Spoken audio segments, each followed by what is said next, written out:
Kwa majina naitwa Ildephonce Kassim Mahaka, ni mwanafunzi wa chuo cha kilimo Uyole, ni mwaka wa pili. Nipo hapa kutambulisha mradi wa kilimo cha mboga mboga. Katika mradi huu kuna aina mbili za mboga ambazo ni chainizi na figili, lakini figili imegawanyika katika makundi mawili ambazo ni figili ya kawaida na figili ya sukuma wiki.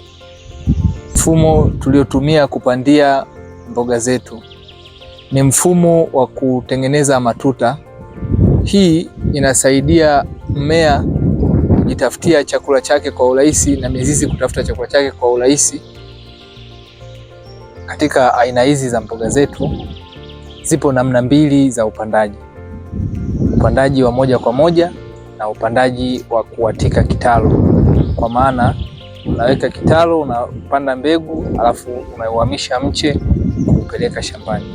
Lengo kubwa la eneo hili ni kujifunza elimu kwa vitendo. Baada ya kujifunza darasani, sasa hapa ni sehemu ya kufanyia kazi kile tulichojifunza darasani. Lengo la pili limetumika kama fursa ya kiuchumi, kwa maana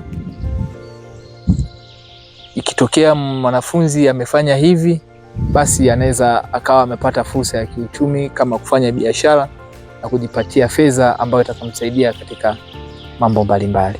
Mradi huu wa shughuli kwa vitendo hauhitaji gharama nyingi, kwani huhitaji kuandaa shamba, kuandaa mbegu, viuatilifu na mbolea. Mbolea iliyotumika katika shughuli kwa vitendo ni mbolea ya kuku. Sababu kubwa ya kutumia mbolea hii, kwanza ni rahisi kupatikana, pili inafanya kazi kwa haraka, na tatu ni rafiki kwa mazingira. Katika kila fursa huwa haikosi changamoto.